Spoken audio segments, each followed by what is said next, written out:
In sub-Saharan Africa, staple crops like maize and rice aren't just food, but pillars of national food security. Kenya, where maize is the king, sees a production deficit, forcing the nation to turn to its neighbors Uganda and Tanzania for imports. The estimated production gap of maize in Kenya is predicted to increase from 2.686 million tons in 2025 to 5.055 million tons in 2050. Across the continent, Nigeria faces a different battle.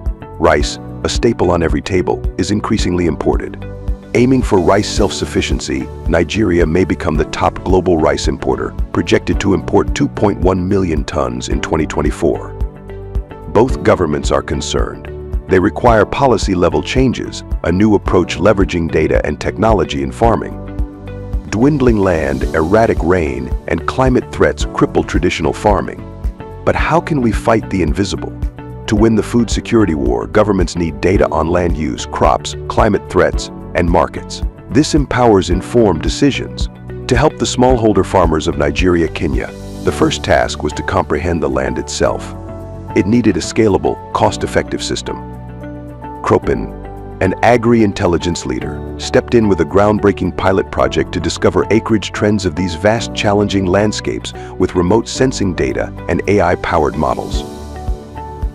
Now, let's talk with Praveen Pankajakshan, the head of Cropin AI Lab, who is leading this complex challenge.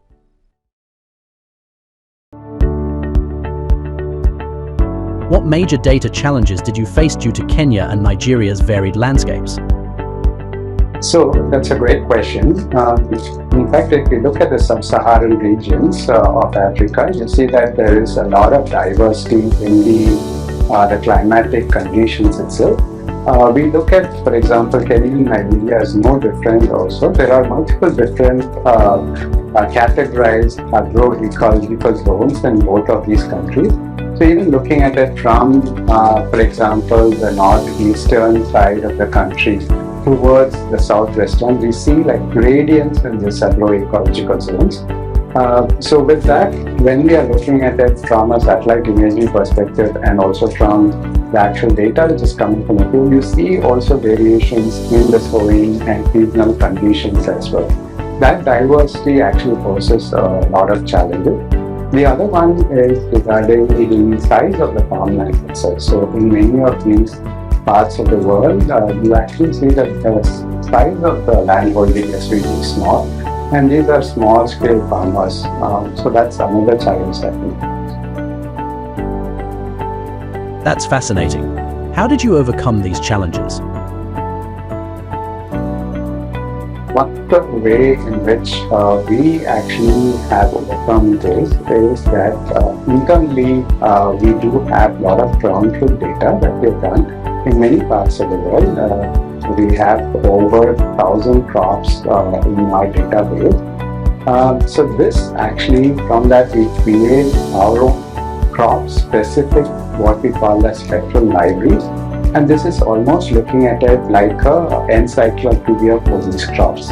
So we use that as a base to build our models and fine-tune them for the geography that we are interested in inferring for. And that is almost like looking at farmland using a magnifying glass using satellite imagery. Why do we use satellite imagery? Because it helps us to deploy at scale and understand the whole of country at scale. You mentioned analyzing vast amounts of data. Were you able to observe any concerning trends? So one of the things that we actually observed in these two countries is that after analyzing the yield and the acreages, we were able to estimate also the production.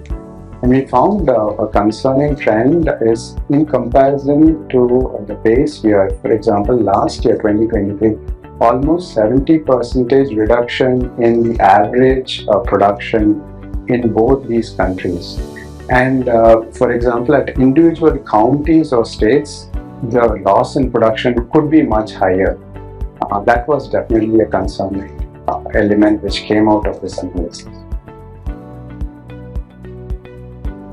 How did you unearth the root causes, and what were some of the granular insights that stood out? I'll maybe take a minute or so to explain how we did that. So when we actually look at the satellite imagery, we are able to go to hectare and lesser resolution of data itself.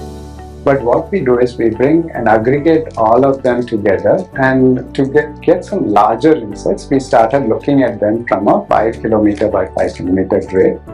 And for example, the whole of the country of Kenya itself could be divided into about 37,000 grids of size of 5 kilometer by 5 kilometer, right? And what we observed in each of these 5 kilometer by 5 kilometer grid, we can actually observe different kinds of anomalies. We can look at climate related anomalies or acreage and yield related anomalies. So one thing which really stood out is that if we take the high acreage regions, traditionally high acreage regions of Kakamega and Nakuru counties in Kenya, we found that maize production, in comparison to a base year that we took from the past and last year in 2023, almost about 30% reduction in the production. Now this was definitely concerning. Not only that, in the counties of Nakuru, which was actually a high yielding region, farmers for multiple reasons stopped growing maize. And we found that new counties, farmers adopting and growing maize, but in these new counties, the farmers couldn't reproduce the high yields, and sometimes we found that it is less than 1 ton per hectare. And that was definitely of concern. Now, if you look at, on the other hand, Kakamega, as I mentioned, this was traditionally a high yielding region as well. But because of climate-related anomalies, we see that last year we found about 1 to 1.5 degrees centigrade increase in temperatures in certain periods of the growing month in comparison to the long-term climate normals. And this was concerning because it actually led to production of cobs which were in fact empty because the plant comes under extreme stress, heat stress, and then all the fruiting and any other production related activities is reduced under such conditions. And another thing that we also observed is there were certain counties which had water stress. We found, for example, farmers had actually migrated to new regions and growing crops in new regions looking for water because of drought related issues. So these are things which we can definitely observe at a macro scale, and these are interesting insights which we are able to derive. From vast datasets to specific recommendations, how does Cropin's technology bridge the gap and deliver actionable insights for various stakeholders? So one of the first things that we actually solve for is bringing the system level efficiency.